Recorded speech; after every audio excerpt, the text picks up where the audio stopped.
Junaid Khan, your host from IIHM Global Studio, Kolkata, and here we have with us Miss Sangeeta Kichlu, who is a tea taster and director of Sara Pvt Ltd. Ma'am, a very good afternoon to you and a very happy international day.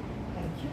Hello guys, I am Kichlu the host, and I am with Mr. Ajay Kichlu, the director of Chamong Tea Exports, and he experienced over 45 years of experiencing, and now he is one of the best tea taster.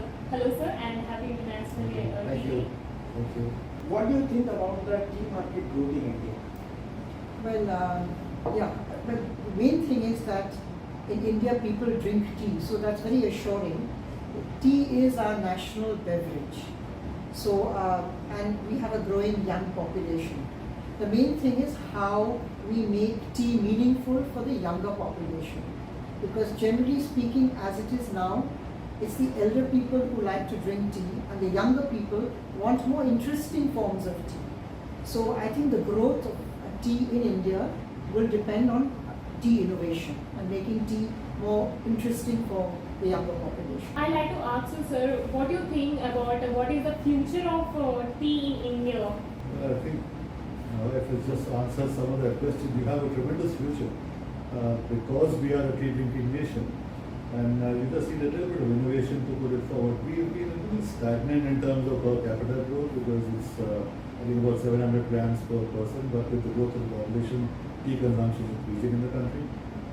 We are now finding that slowly there is more, the growth is coming in because of specialty tea, which wasn't there earlier. Perhaps it's something to do with income. People have more disposable income today, so therefore they're going in for better quality of tea. So it is growing, and it will continue to grow, which is what the tea industry also needs, more growth. My next question is, could you please let us know about the tea blending process? Okay, so why do we blend tea?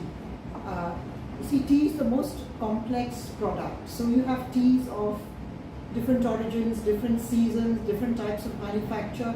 So each type of tea that is coming from different gardens is different.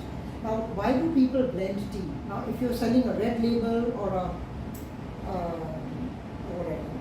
Taj Mahal tea, it has to be the same tea coming out day after day.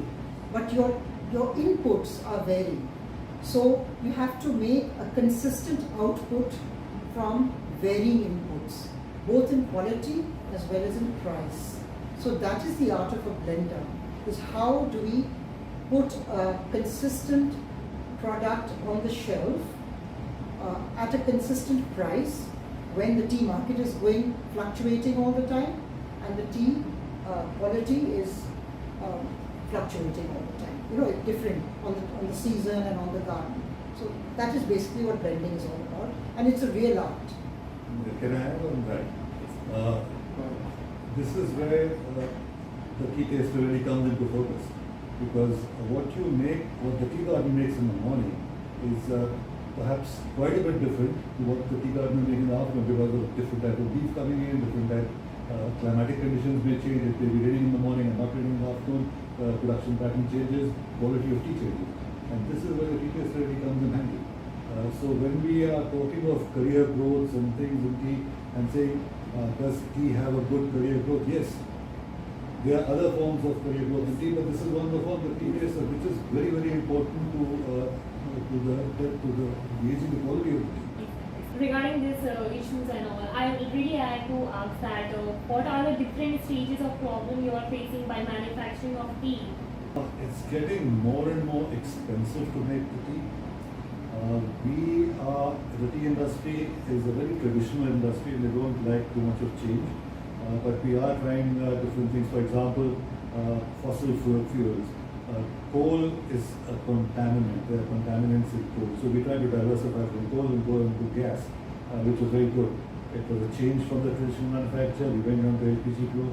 Now with the cost of gas having increased, now we're looking at something else to do the firing. So there is constant evolvement and change, which is difficult for us to do. We do have agencies like the Tea Research Association in North India and Pasi in South India. They do advise us on what is to be done and how is to be paid. but it's still not enough. We need to do more and more. Try and keep yields higher, get the yields higher, but it's again difficult because we as a company where I work, we are practically an organic company. Our yields have come down tremendously. From 2,000 quintals a hectare in Assam, we're now down to 1,200, which means the cost of production for us, the cost has gone up. The prices haven't gone up to the extent that it should. So we are really facing difficult times today. With the current political climate worldwide, I don't think much is going to be changing in the short term. So we are going to be struggling in the short term. Alright. How packing and branding is influencing the tea industry popularity? Well, packing and branding is everything especially for the youngsters. See, unless you're a specialist, like the good old Bengali gentleman who goes to a tea shop in Calcutta, looks at the chest and says, "Amar eta ekta 100 gram dao ekhan theke," you know, they are the tea specialists. And whether they're buying fish or whether they're buying vegetables, they know their product. So when you know your product, branding doesn't really matter. But how many do? 95% of people don't know what they're buying. So it is only through branding and making the product exciting that you're going to get the first attraction of the buyer. So it is key to everything. And I think, again, I repeat, it has to be geared to be exciting. It has to be geared towards wellness, sustainability for the next generation. Thank you very much, ma'am. From the traditional packets of tea, we are now down to different forms of tea, liquid tea being sold. Yes. Whether it's iced tea or whether it's flavored tea, it comes in bottles and cans. If you go into some other markets, which is like Japan, for example, they have vending machines where tea is with milk, without milk, in the same tea. That is the growth coming in, and gradually that is going to come into this country also. We haven't seen that in a bigger way, but I think gradually we will be seeing that. We are signing off Yes, from sign off. IIHM Global Campus, and stay tuned with us for more news details. Thank you. Thank you.